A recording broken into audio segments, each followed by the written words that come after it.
Pero ¿qué es la crucifixión? La crucifixión es un método antiguo de ejecución donde el condenado es atado o clavado en una cruz de madera o entre árboles o en la pared y dejándolo allí hasta su muerte. La crucifixión no es solo muerte, sino también tortura prolongada, dolor y agonía. Tan utilizada por los romanos, era el método de asesinato legal más terrorífico, siendo un método de ejecución y una advertencia a todo aquel que pensara vulnerar las leyes. Por eso la crucifixión era pública y en lugares abiertos, para que los cuerpos quedaran expuestos y todos pudieran ver el castigo. A pesar de que los romanos no inventaron la crucifixión, sí la perfeccionaron, en forma de castigo y tortura diseñada para producir una muerte lenta con máximo dolor y sufrimiento. Esta práctica se reservaba únicamente para esclavos, extranjeros, revolucionarios y los más viles criminales. Pero ¿cómo se llevaba a cabo la crucifixión? Se acostumbraba a llevar al hombre condenado a cargar su propia cruz desde el poste de flagelación al lugar de crucifixión, fuera de los muros de la ciudad. Este usualmente iba desnudo, a menos que fuera prohibido por las costumbres locales. Debido a que la cruz pesaba más de 136 kilos, solo se llevaba el patíbulum, el travesaño, que pesaba entre 34 y 57 kilos. Era colocada sobre la nuca de la víctima y se balanceaba sobre sus hombros y se ataban los brazos extendidos al travesaño. La procesión al lugar de la crucifixión era precedida por un guardia romano comandado por un centurión. Quiero recalcar que el lapso de supervivencia generalmente fluctuaba entre 3 y 4 días, pero se podía prolongar el tormento hasta 3 o 4 días. Esto dependía de la severidad del flagelo, que entre más era, menos vivía la persona. Aunque los romanos podían apresurar su muerte simplemente partiéndole las piernas debajo de las rodillas. Pero ¿cómo padece esto el Señor Jesús? Comencemos con el sudor de sangre. Es el primer tormento o expresión de intenso dolor en la pasión señalada por los evangelios. Es la agonía en el huerto del Getsemaní, horas antes de ser entregado a sus enemigos. Curiosamente, el único evangelista que narra este hecho fue un médico, Lucas. A esto se le conoce médicamente como hematohidrosis o sudor en la sangre. Es un agotamiento físico acompañado de un trastorno moral, consecuencia de una emoción profunda, de un miedo atroz. Esta hemorragia microscópica tiene lugar en toda la piel, la cual queda por esta causa muy dolorida y muy sensible a los golpes. Esta agonía del Señor no se debía tanto a los padecimientos físicos que Él pasaría. Quiero decirle, hermano y hermana, que el Señor Jesús ya estaba viendo en su mente todas y cada una de las cosas de las cuales Él iba a padecer. Pero sabe, más bien era la realidad de que los pecados y enfermedades de la humanidad vendrían sobre Él. Hagamos un ejercicio.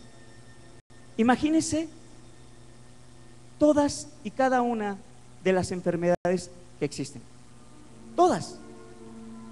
¿Ya se las imaginó? SIDA, arteriosclerosis múltiple, lupus, cáncer. Ahora entendamos algo.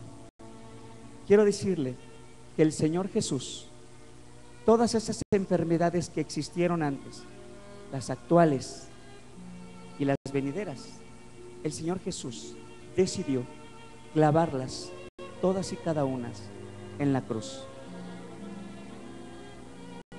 Entonces, pensemos si le pueda reclamar a Jesús. Alguien le podría reclamar: Señor, pero es que mi esposo está en la cárcel, o mi hijo tiene cáncer, mi madre está muriendo de una enfermedad rara que ni los médicos saben qué es. O podríamos reclamar: Señor, ¿por qué a mí me está pasando esto? ¿Sabe? si el Señor en su infinita misericordia le respondiera, solo le dijera: te entiendo, porque yo padecí eso y más. Una vez ya arrestado en la medianoche y llevando ante el sumo sacerdote, le fueron rasgadas sus vestiduras, gritándole: ¡ha blasfemado! Y como dice la palabra de Dios en Mateo capítulo 26, versículos 67 y 68, entonces le escupieron en el rostro y le dieron de puñetazos, y otros le abofeteaban, diciendo: profetízanos, Cristo, ¿quién es el que te ha golpeado? Y en el Antiguo Testamento el profeta Isaías dice que partes de la barba le fueron arrancadas. Aunque la intención de Pilato fue azotarlo y luego soltarlo, pudo más la insistencia del pueblo, que gritaba: ¡crucifícale!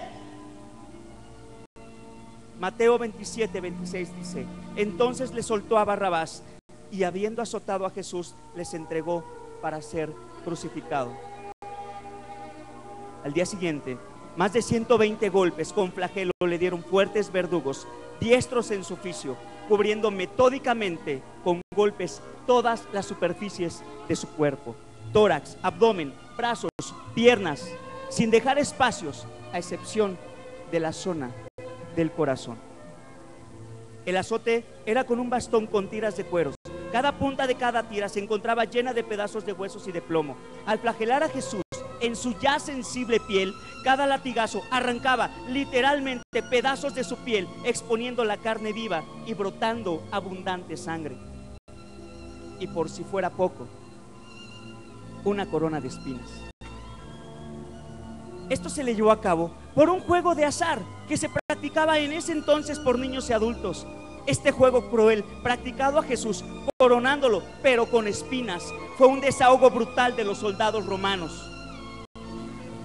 Le desnudan de nuevo, lo sientan en un banco de piedra, sin piedad, le incrustan la corona sobre la cabeza, le ponen una caña por el cetro en la mano derecha, y empezaba la farsa: ¡salve, rey de los judíos! Y le golpeaban en la cabeza con una caña y le escupían, y luego, puestos de rodillas, los soldados le hacían reverencias. Ya cargado la cruz hacia donde iba a ser crucificado, le llevó a recorrer una distancia promedio de 600 metros, provocándole caídas con golpes terribles en la cabeza. Usted imagínese, el Señor Jesús iba atado a sus brazos. Si Él caía, imagínese.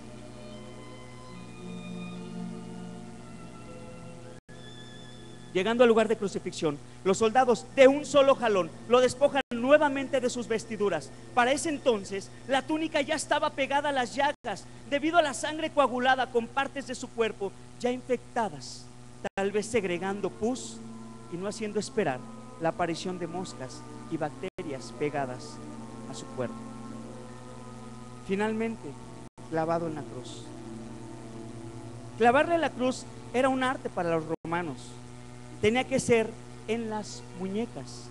Vemos en las imágenes, en las películas, que al Señor Jesús lo clavan en las manos. Pero pongámosle sentido común, hermanos. El clavo en la mano, al momento del peso, desgarraría totalmente las manos y se caería la persona. Yo quiero que por favor se toque su muñeca. Hágalo, tóquese la muñeca. Y en la parte central, ahí fue clavado el Señor Jesús. ¿Sabe? Y tenía que ser exactamente en medio. No podía ser tantito a la orilla, del otro lado, porque tenemos arterias. Y si algún soldado romano tocaba esa arteria en el crucificado, gran decepción, se desangraba rápidamente y el crucificado moría. Tenía que ser con precisión.